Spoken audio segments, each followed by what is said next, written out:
अस्सलाम वालेकुम। उम्मीद है कि आप सब लोग खैरियत से होंगे। 4 जनरल साहिबान इमरान खान साहब से मिलना चाहते हैं। इस खबर की क्या तफसील है, भारत क्या सोच रहा है, आज शहबाज शरीफ साहब ने भारत को एक ऑफर की है, उसकी क्या तफसीलात हैं वो भी आपसे शेयर करूंगा। क्या भारत कोई पाकिस्तान के अंदर कार्रवाई कर सकता है, अगर वो करेगा तो कब करेगा, इस हवाले से भी कुछ तफसीलात हैं। कोशिश होगी कि आज के व्लॉग में वो भी आपसे शेयर की जाए। लेकिन सबसे पहली खबर जो आपसे शेयर करनी है, 4 रिटायर्ड जनरल साहिबान ने ख्वाहिश का इजहार किया है कि वो इमरान खान साहब से मिलना चाहते हैं। ये सामने आप देख सकते हैं, जंग न्यूज भी इसको रिपोर्ट कर रहा है। इन 4 जो रिटायर्ड जनरल साहिबान हैं, इन्होंने इंसदाद दहशतगर्दी की अदालत में एक दरखास्त दायर की है और जिसमें उन्होंने कहा है कि हमारी इमरान खान साहब से पुरानी रफाकत है और हम इमरान खान साहब से मिलना चाहते हैं।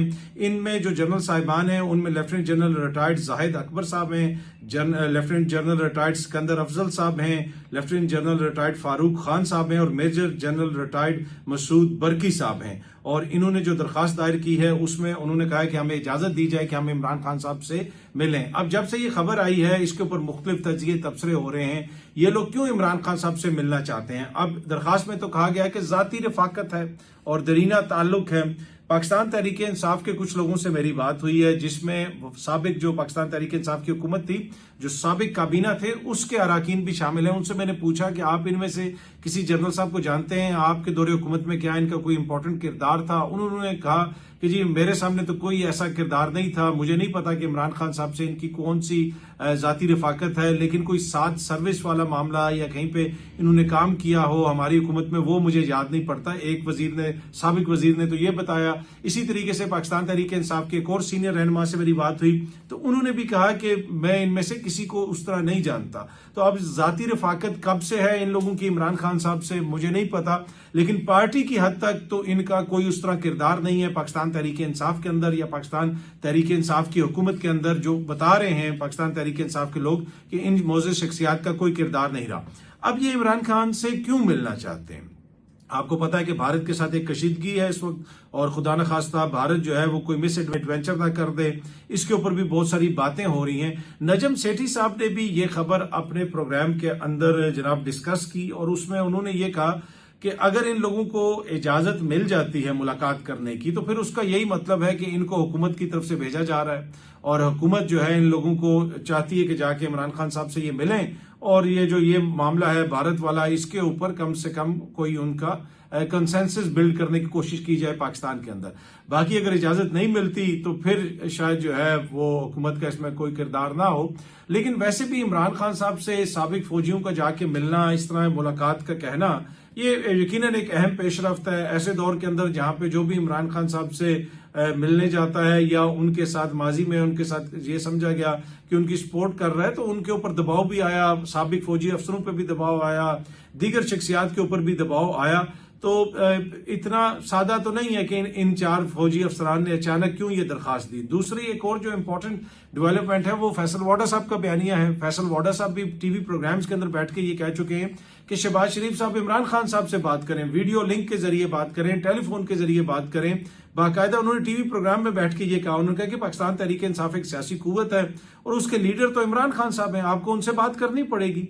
अब पहले तो बयानिया ये था कि खत्म शुद्ध, उनसे कोई बात नहीं होगी, उनसे किसी को बात नहीं करनी चाहिए। लेकिन फैसल वाडा साहब भी अगर ये कह रहे हैं तो पाकिस्तान पीपल्स पार्टी के करीब हैं, वो उन्हीं के वोटों से आए हैं। नून लीग के भी जो है वोट तो सेनेट में सारों सबको ही पड़े थे। पर एनीवे मैं जो अर्ज कर रहा हूं कि अगर वो ये कह रहे हैं तो यकीनन कि वैसे तो नहीं कह रहे होंगे। फैसल वाडा साहब बहुत सारी जो बातें करते हैं उसको फिर बहुत सारा कहा जाता है कि जनाब वो इसलिए ये कह रहे हैं, वो इसका मौकिफ दे रहे हैं, वो पीपल्स पार्टी का मौकिफ दे रहे हैं, वो एमक्यूएम पे तनकीद करें, मतलब मुख्तलिफ किस्म के तजिए तबसरे फिर उसके ऊपर होते हैं। तो मेरे ख्याल में शायद ये हुकूमत की ख्वाहिश हो, जो नजम सेठी साहब कह रहे हैं कि अगर इनकी मुलाकात हो जाती है तो फिर तो वाजह है कि हुकूमत की ख्वाहिश है कि इमरान खान साहब को जाके एंगेज किया जाए, उनको बताया जाए कि ये मसला है हमारा और भारत के साथ इशू हो सकता है, तो लिहाजा आप भी ऑन बोर्ड आएं और कौम को भी ऑन बोर्ड करें। अब किसी को अच्छा लगे या कल भी मैंने अर्ज की थी कि बुरा लगे या बहुत बुरा लगे या उससे भी ज्यादा बुरा लगे या सबसे ज्यादा बुरा लगे, अब आपकी बुरा लगने से तो फर्क नहीं पड़ेगा। इमरान खान साहब इस वक्त पाकिस्तान के सबसे पॉपुलर लीडर हैं और सबसे ज्यादा वोट उनको पड़ा है, सबसे ज्यादा नुमाइंदे उनके हैं, तो उनका ऑन बोर्ड इसके ऊपर होना तो बहुत जरूरी है। और फैसल वाडा साहब का ये मुतालबा करना वजीर आजम साहब से और इस दरखास्त का सामने आना कि जी 4 रिटायर्ड जनरल इमरान खान साहब से मिलना चाहते हैं, तो इसको आप यकीनन अहमियत भी देंगे और मेरे ख्याल में अच्छी बात भी है। अगर भारत की जानिब से कोई जारियत का ऐसा खुदा न खास्ता इकदाम उठाया जाता है तो हमारी तरफ से एक नेशनल रिस्पांस जाना चाहिए, एक मौकिफ होना चाहिए। कुछ चीजें ऐसी होती हैं जो सियासत से बालातर होती हैं। अगर भारत पाकिस्तान के खिलाफ कार्रवाई करेगा तो फिर उसमें कोई सियासी वाबस्तगी तो नहीं होती, सबको मिल के एक ही मौकिफ रखना चाहिए और पाकिस्तान के हवाले से हमेशा यही मौकिफ होना चाहिए तमाम सियासी जमातों का कि पाकिस्तान फर्स्ट। अच्छा, अब जो भारत है वो क्या कर रहा है या वो आने वाले दिनों में क्या कर सकता है, ये बड़ा इंपॉर्टेंट है। उधर क्या सोच है उसके ऊपर भी मैं आऊंगा, लेकिन सदर ट्रंप ने भी इसके ऊपर अपना मौकिफ दिया है पाक भारत कशीदगी के ऊपर और उन्होंने कुछ बातें की हैं। उसका बुनियादी मकसद ये है कि भाई अपना मसला आप ये हल कर लेंगे, इनका ये रोज का ही जो है ना ये खाना कबाड़ खाना कह लें, कबाड़ खाना इनका ये चलता रहता है, इनका रोज का ये काम है और जो है ये खुद ही अपना मसला हल कर लेंगे। तो उस तरीके से अमेरिका ने तो कोई खुल के उस तरह बात नहीं की है कि जी हम भारत के साथ खड़े हैं या हम पाकिस्तान के साथ खड़े हैं। उन्होंने ट्रंप साहब ने तो यही कहा कि इनका जनाब रोज का ये मसला है, ये अपना मसला खुद ही हल कर लेंगे। लेकिन अब भारत क्या करना चाहता है, भारत के अंदर क्या सोच है, ये बड़ी इंपॉर्टेंट चीज है, ये आपको समझनी पड़ेगी। जो वहां पे लोगों को मारा गया है जिसमें बहुत सारा ताल्लुक जो है वो हिंदू हैं शहरी भारत के जिनको मारा गया है और माजी में भी जो अटैक्स वगैरह होते रहे, वहां पे एक सोच क्या है भारत के अंदर। भारत में जब किसी की डेथ हो जाती है खुसूसन हिंदू बरादरी की, तो एक वहां पे जिसे आखिरी रसूमात के बाद जिसे आप उनकी इबादत कह लें, जो उनका अपना मजहबी तरीका है उसके मुताबिक उसको कहते हैं 13वीं की पूजा या 13वीं की इबादत आप कह लें आम अल्फाज में, कि 13 दिनों के बाद वो की जाती है। और उसमें सोच यही होती है कि अब इन 13 दिनों के से पहले जो है हमने पाकिस्तान से बदला लेना है। ये मैं आपको बड़ी जिम्मेदारी से बता रहा हूं कि उधर सोच ये है कि जनाब ये जो हमारे लोग मारे गए हैं 13वीं की जब हम पूजा करेंगे तो हम क्या इनको मुंह जाके दिखाएंगे।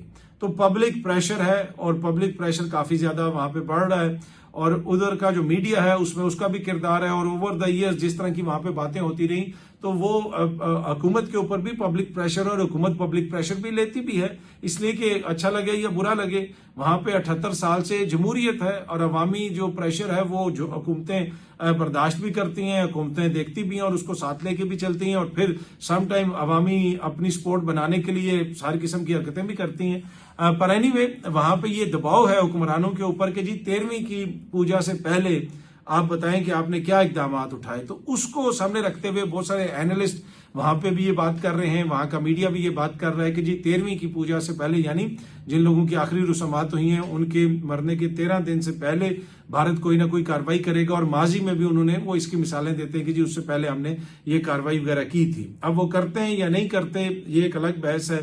क्या वो इस वक्त कोई बड़ा हमला पाकिस्तान पे कर सकते हैं, इसमें कोई दो राय नहीं कि जो पाकिस्तान के भी संजीदा सर्कल्स हैं उन तक भी जो चीजें पहुंच रही हैं उसमें ये इस खदशे का इजहार किया जा रहा है कि भारत कोई मिस एडवेंचर कर सकता है, भारत कोई इस किस्म की कार्रवाई कर सकता है। किस जगह पे करेगा, किसके खिलाफ करेगा वो मुझे नहीं पता, लेकिन जो उधर सोच है, जो अवामी दबाव है और उधर की जो हुकूमत का अपना तरीकाकार है और दीगर जो चीजें वहां पे डिस्कस हो रही हैं वो उसमें इंपॉर्टेंट चीज जो है ना ये 13वीं वाला, ये आप जहन में रखिएगा कि उनका ये है कि इन 13 दिनों से पहले कोई ना कोई कार्रवाई की जाए। अब वो करता है नहीं करता, जिस तरह मैंने पहले भी अर्ज की, वो एक अलग बात है। लेकिन आज हमारे वजीर आजम शहबाज शरीफ साहब ने दो बड़ी इंपॉर्टेंट बातें की हैं। एक तो उन्होंने ये कहा है कि पाकिस्तान एक जिम्मेदार रियासत है और किसी भी गैर जानिबदाराना जो तहकीकात हैं पाकिस्तान उसका हिस्सा बनने के लिए तैयार है। ये बहुत बड़ी डेवलपमेंट है।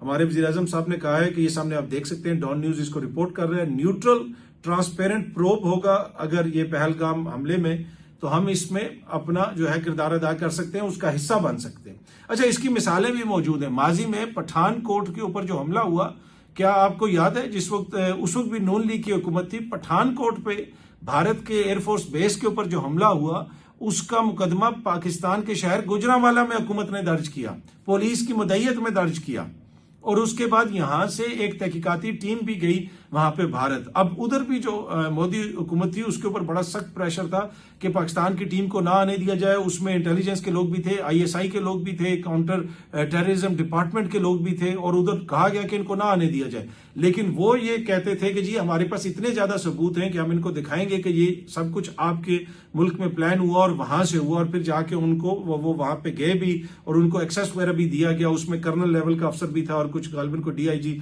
लेवल का भी पाकिस्तान से अफसर गया था। पर कहने का मकसद ये है कि माजी के अंदर भी जब नून लीग की हुकूमत थी, पठानकोट में हमला हुआ और एफआईआर गुजरांवाला में दर्ज की गई। अब क्या ये पहलगाम के हमले की भी कोई एफआईआर पाकिस्तान में दर्ज की जाएगी, मुझे नहीं पता। ये जो प्रोब होगा, ट्रांसपेरेंट प्रोब होगा, वो कैसे होगा, आलमी सतह पे उसको कैसे मेक श्योर किया जाएगा। लेकिन उस वक्त जब पठानकोट की एफआईआर, नवाज शरीफ साहब के दौरे हुकूमत में पठानकोट हमले की एफआईआर, ये शायद आप में से बहुत सारे नौजवानों को याद ना हो या दीगर लोगों को भी पता ना हो। उस वक्त की नवाज शरीफ साहब की हुकूमत ने पाकिस्तान के सूबे पंजाब के शहर गुजरांवाला में भारतीय एयरफोर्स के उस बेस के ऊपर होने वाले हमले की एफआईआर यहां पे दर्ज कर ली थी। तो बड़ी इस पे तनकीद भी हुई थी। आलमी सतह पे भी, आलमी मीडिया ने भी इसको रिपोर्ट किया था कि अगर पाकिस्तान का कोई ताल्लुक नहीं है तो पाकिस्तान एफआईआर यहां पे क्यों दर्ज कर रहा है। फिर उसमें कोई टेक्निकलिटीज भी आ जाती हैं, टेक्निकल चीजें भी आ जाती हैं कि अगर यहां से हमने कोई टीम भेजनी है तहकीकात के लिए तो उसके लिए जरूरी है कि यहां पे कोई कानूनी जवाज हो। लेकिन ये यहां पे एफआईआर दर्ज की गई थी, तो अब अगेन क्या कोई एफआईआर वगैरह दर्ज की जाएगी, मुझे नहीं पता। लेकिन ये एक बड़ा इंपॉर्टेंट पॉइंट है कि जनाब माजी के अंदर भी नून लीग की हुकूमत के दौरान ये सब कुछ हुआ और इसकी तरह तहकीकात वगैरह हुई, फिर भी भारत तो मुतमिन नहीं हुआ। लेकिन वंस अगेन भारत पाकिस्तान के ऊपर इल्जाम लगा रहा है, और आज हमारे वजीर आजम शहबाज शरीफ साहब ने भी कहा है कि जनाब अगर कोई ऐसा प्रोब होता है, कोई ऐसी होती है तहकीकात जो ट्रांसपेरेंट हो, आलमी मेयार के मुताबिक हो, तो पाकिस्तान उसका हिस्सा बनने के लिए तैयार है। दूसरी जानिब पाकिस्तान के वजीर आजम साहब ने यह भी कहा है कि जो पानी है वो हमारी लाइफ लाइन है, उसको हम किसी भी सूरत में बर्दाश्त नहीं करेंगे। और अगर भारत ने कोई मतलब उसको रोकने को हम किसी सूरत में भी बर्दाश्त नहीं करेंगे। अगर किसी ने उसको रोकने की कोशिश की, और 2019 में भी जिस तरीके से भारत को मुंह तोड़ जवाब दिया गया था, तो वो उसी तरह का भारत को मुंह तोड़ जवाब दिया जाएगा। 2019 में इमरान खान साहब की हुकूमत थी, तो वो बुनियादी तौर पे ये कह रहे हैं कि जिस तरीके से इमरान खान साहब ने जवाब दिया था, उनकी हुकूमत ने जवाब दिया था, उस वक्त हमारी एयरफोर्स ने, मुसल्लह अफवाज ने जवाब दिया था, तो इस दफा भी वो वैसा ही जवाब देंगे अगर भारत की जानिब से किसी किस्म का भी मिस एडवेंचर करने की कोशिश की गई। अब अगेन जिस तरह मैं पहले भी अर्ज कर रहा हूं कि ये तो क्रेडिबल यहाँ पे पाकिस्तान के अंदर जो शख्सियात हैं वो इस चीज का जिक्र कर रही हैं कि भारत जो है वो कुछ इस किस्म की हरकत कर सकता है। आलमी सतह पे वो एक बयानिया बनाने की कोशिश भी कर रहा है। गुज़िश्ता रोज पाकिस्तान के सफारत खाने के बाहर लंदन में भी एहतजाज हुआ, वहां पे कुछ पाकिस्तानी भी आए हुए थे, तो इंडियन और पाकिस्तानी शहरी आमने सामने रहे। इंडियन शहरी गालबन उनकी तादाद ज्यादा थी। इवन के जो भारतीय एम्बेसी है लंदन में, उसके बाहर भी बड़ी तादाद में पाकिस्तानी शहरी भी एहतजाज करते रहे। माजी में कश्मीरी आके वहां पे एहतजाज करते रहे, मैंने बल्कि वो एहतजाज कवर वगैरह भी किया है, वहां से देखा हुआ भी है। तो इस दफा देखा कि जी भारतीय शहरी आए और उन्होंने पाकिस्तानी एम्बेसी के बाहर एहतजाज किया, और वहां पे वो एक तरह से यही कह रहे हैं कि पाकिस्तान ने ये करवाया है। और पानी की बोतलें भी उन्होंने उठाई हुई है कि जी पानी बंद कर देंगे, पानी बंद कर देंगे। वो मतलब लोगों को खुश करने के लिए बयानिया तो बड़ा जबरदस्त है ना कि जी पानी बंद कर देंगे। पानी ऐसे तो नहीं बंद हो सकता। हाँ, लॉन्ग टर्म इसके खतरात जरूर रहे। दूसरी जानिब पाकिस्तान के अंदर भी ये चीज कही जा रही है, सहाफी ये चीज जो है कोट कर रहे हैं, इस तरह का जिससे तजिया तबसरा कर रहे हैं कि अगर भारत ने कोई डैम बना दिया तो हम जो है वो डैम उड़ा देंगे और वो पानी खुल जाएगा। मेरे ख्याल में ये संजीदा लेवल पे तो ऐसी गुफ्तगू नहीं हो सकती है कि वो डैम बनाएंगे। तो पहले तो डैम बनने में बड़ा अरसा लगता है, फिर अगर हम डैम उड़ा देंगे तो वो क्या जो है वो रोटी को चोची कहते हैं, उनको नहीं पता चलेगा कि क्या हो रहा है। वो क्या इधर आके फिर क्या कार्रवाई करेंगे, फिर तो खुदा न खास्ता हम उस तरफ चले जाएंगे कि जहां पे जंग छिड़ जाएगी। तो ऐसी सूरत हाल, ये तो कोई हल नहीं है। ये तो फिर हम जंग की तरफ जाएंगे। अगर हाँ भारत जंग चाहता है तो उसके लिए तो पाकिस्तान तैयार है, पाकिस्तान की अफवाज तैयार है, पाकिस्तान की एयरफोर्स तैयार है, पाकिस्तान की नेवी तैयार है। बहुत सारी बातें जो मीडिया में रिपोर्ट नहीं हो रही हैं, हर तरफ पाकिस्तान में तैयारी हो रही है। उसमें चाहे वो नेवी हो, ये भी मैं आपको क्रेडिबल इंफॉर्मेशन की बुनियाद पे बता रहा हूं कि चाहे वो पाकिस्तान नेवी हो, चाहे पाकिस्तान आर्मी हो, चाहे वो पाकिस्तान की एयरफोर्स हो, उन सब ने वो इस सूरत में क्या प्लान करना है, इस सूरत में किस तरह जवाब देना है, उस तरह क्या करना है, वो सारी तैयारी वहां पे मुकम्मल है। वो तो बात ठीक है, लेकिन फिर तो वो जंग वाली बात है ना। अगर हम जाके उनका डैम उड़ा देंगे, जिस तरह यहाँ पे दानिश्वर बता रहे हैं कि जी उनका डैम हम उड़ा देंगे और पानी खुल जाएगा और पानी आ जाएगा, ऐसे नहीं होगा। फिर तो वो मुकम्मल जंग होगी, फिर तो ये नहीं हो सकता। फिर वो भी कहेंगे कि जनाब हम भी पाकिस्तान का डैम उड़ा देंगे, तो उस तरह तो नहीं है। मसले को उस नहज पे पहुंचने से पहले हल करना है, उसमें सफारती सतह पे चीजों को हल करना है, उसमें पाकिस्तान ने ये बताना है कि जनाब इससे पाकिस्तान का कोई ताल्लुक नहीं, आपके अपने मसाइल हैं, आपके दीगर रियासतों में क्या हो रहा है, आपका जो कश्मीरी है क्या वहां पे इंडिजिनस सपोर्ट के बगैर ये हो सकता है। जितना मर्जी वो पाकिस्तान पे इल्जाम लगाते रहे, जब तक वहां पे मुकामी सतह पे रिजेंटमेंट नहीं है, सपोर्ट नहीं है, ऐसा हो नहीं सकता। और ये वो भी मानते हैं, उनके जो लोग हैं, उनके जो तजियाकार हैं, वो भी ये मानते हैं कि कश्मीर के अंदर भारत के हवाले से तहफुजात हैं। और फिर जिस तरीके से भारत उसको हल करने की कोशिश कर रहा है कि डेमोग्राफी वहां पे चेंज कर रहा है, फिर वो जाके कभी पूछते हैं कि जनाब आप भारत का हिस्सा हैं या आप इसका हिस्सा हैं। भाई कश्मीर एक डिस्प्यूटेड टेरिटरी है, आप उसको अपना अटरूट अंग कहते रहें। हम तो मानते हैं कि जी वो हमारी शायराग है, हमारा दिल अपने कश्मीरी भाइयों के साथ धड़कता है, लेकिन इसका फैसला अक़वाम मुत्तहिदा की करारदादों के मुताबिक कश्मीरियों ने करना है। अतर काजमी ने यहाँ पे बैठ के या वहां पे किसी और ने नहीं कह देना कि वो इसका हिस्सा है, वो इसका हिस्सा है। उनको राइट दिया है अक़वाम मुत्तहिदा की रेजोल्यूशन ने। कश्मीरी खुद मुख्तार लोग हैं, गयूर लोग हैं, बहादुर लोग हैं, वो खुद ये फैसला करेंगे। तो और वो कि उन्होंने किधर जाना है, उन्होंने क्या करना है, आप क्यों नहीं उनको इजाजत देते? अगर आप कहते हैं कि अटूट अंग है तो डालने देना उनका वोट। तो कश्मीरियों ने तो पाकिस्तान के लिए, जम्मू कश्मीर के लोगों ने पाकिस्तान के लिए हमेशा कुर्बानी भी दी है। आपको पता है कि मंगला डैम जो है वो किधर बना है? आज सिंधु दरिया की बात आती है कि जी पानी इतना सा ये हो गया, ये हमारी जमीन ऐसी हो गई तो ये हो जाएगा, वो हो जाएगा, या जनाब वो काला बाग बन गया तो ये कर देंगे, वो कर देंगे। मंगला डैम किधर बना है? वो पुराने मीरपुर के ऊपर बना, जम्मू कश्मीर की जो अवाम है उनकी जमीनों के ऊपर बना, उनके आबाओ अजदाद की कब्रें नीचे रह गई। आज तक कश्मीरियों ने कभी एहसान नहीं जतलाया कि जनाब ये हमने ये मंगला डैम बनने दिया, उससे इतनी बिजली बनती है, उससे पाकिस्तान को इतनी बिजली जाती है, और उससे ये होता है और उससे वो होता है। तो इसलिए कि उनको पता है कि पाकिस्तान है या कश्मीर है, ये दोनों एक ही चीज हैं, दोनों का दिल एक दूसरे के साथ धड़कता है। लेकिन आपको कश्मीरियों के ज़र्फ को तो मानना पड़ेगा कि मंगला डैम के मुतासरीन ने कभी इस तरह के शोर मचाया? उन्होंने कहा है कि जनाब हमारी ये सारी जमीनें नीचे डूब गई हैं, हमारा पूरा कल्चर नीचे रह गया, हमारे आबाओ अजदाद की जो है वो कब्रें नीचे रह गई हैं? उन्होंने तो कभी इस तरह नहीं कहा। और यहाँ पे जो है सारे ठेकेदार बन जाते हैं पानी के, तो ये भी हमें देखना पड़ेगा। पर एनीवे, जिस तरह मैंने अर्ज किया कि भारत जो मर्जी कहता रहे, एंड ऑफ द डे आपको मानना पड़ेगा कि कश्मीर में मसाइल हैं, वहां के जो मुकामी लोग हैं उनको भारत के हवाले से तहफुजात हैं। भारत वहां पे जिस किस्म की कार्रवाइयां करता रहा, इतनी ज्यादा फौज रख के भी क्या उसने वहां पे अमन कायम कर लिया? क्या उसने वहां पे लोगों के दिल जीत लिए? तो जब तक मुकामी सतह के ऊपर आपको सपोर्ट हासिल ना हो तो ऐसा काम वहां पे नहीं हो सकता। बाकी उनका वतीरा है, वो पाकिस्तान पे इल्जाम लगाएं या किसी और पे इल्जाम लगाएं, तो वो तो इल्जाम तो तभी साबित होगा जब किसी अदालत के अंदर इल्जाम साबित होगा या कोई ऐसे सबूत हैं तो पेश करें, आलमी सतह के ऊपर दिखाएं। दूसरी जानिब पाकिस्तान को भी अपनी सफारती जो कोशिशें हैं उनको तेज करने की जरूरत है। पाकिस्तान को अपने दोस्तों से बात करने की जरूरत है। सफारती महाज पे क्या पाकिस्तान और भारत का मुकाबला एक जैसा जा रहा है? मेरा नहीं ख्याल। मुझे ये लगता है कि भारत हमसे काफी आगे, और उसके बहुत सारे रीजन हैं। हमारे जो माशी हालात हैं यहाँ पे, पाकिस्तानी जो डायस्पोरा है आलमी सतह पे, उनके जो तहफुजात हैं पाकिस्तान के हवाले से, तो इसी वजह से हमेशा मैंने अर्ज की है कि जो पाकिस्तान का डायस्पोरा है, चाहे नॉर्थ अमेरिका में हो जाए, यूरोप में हो जाए, बरतानिया में हो जाए, ये पाकिस्तान के असल बाजू हैं। ये मतलब बड़ा मुतहरिक किरदार अदा करते हैं, चाहे सफारतकारी हो, चाहे मुल्क की इकॉनमी हो। तो हमें उनको एक टीम बनाना है, वो हमारी टीम है, वो हमारे बाजू हैं। हमने खुदा न खास्ता उनको बददिल नहीं करना, उन पे इल्जामात नहीं लगाने, उनको मुख्तलिफ सर्टिफिकेट नहीं बांटने, जिस तरह हुकूमत माजी करीब में करती रही है। तो मैं इसीलिए अक्सर कहता हूं कि इस तरह की बातें करने से पहले, इस तरह की पॉलिसीज बनाने से पहले सोचना चाहिए। पर एनीवे, भारत का मामला हो, पाकिस्तान का मामला हो, कश्मीर का मामला हो, हम सबको पता है कि सारे पाकिस्तानी एक पेज पे हैं और हम किसी से जंग नहीं चाहते। खुदा न खास्ता ना कभी यहाँ पे पाकिस्तान ने ये दावा किया कि हम भारत पे हमला कर देंगे, जंग कर देंगे, ये कर देंगे, उल्टा लटका देंगे, वो कर देंगे, जिस तरह वहां पे मीडिया कहता है, तजिया कर कहते हैं। हम पुरअमन मुल्क हैं जनाब, हम अमन चाहते हैं खित्ते के अंदर भी और आलमी सतह के ऊपर भी, और कोई हमारे इस तरह के एम्बिशंस नहीं है। लेकिन अगर कोई ऐसी बात होती है तो फिर उसकी वाज़ेह मिसालें माजी में भी मौजूद हैं, और अगर मुस्तकबिल में ऐसा भारत कुछ करता है तो उसका जवाब भी पाकिस्तान भरपूर देगा। और ये मैं आपको पूरे यकीन से और तसल्ली से बता रहा हूं कि अगर कोई ऐसी हरकत वहां से होती है तो यहां से उसका जवाब तो जाएगा। बहुत जल्दी आप सब दोस्तों से दोबारा मुलाकात होगी। Thank you very much.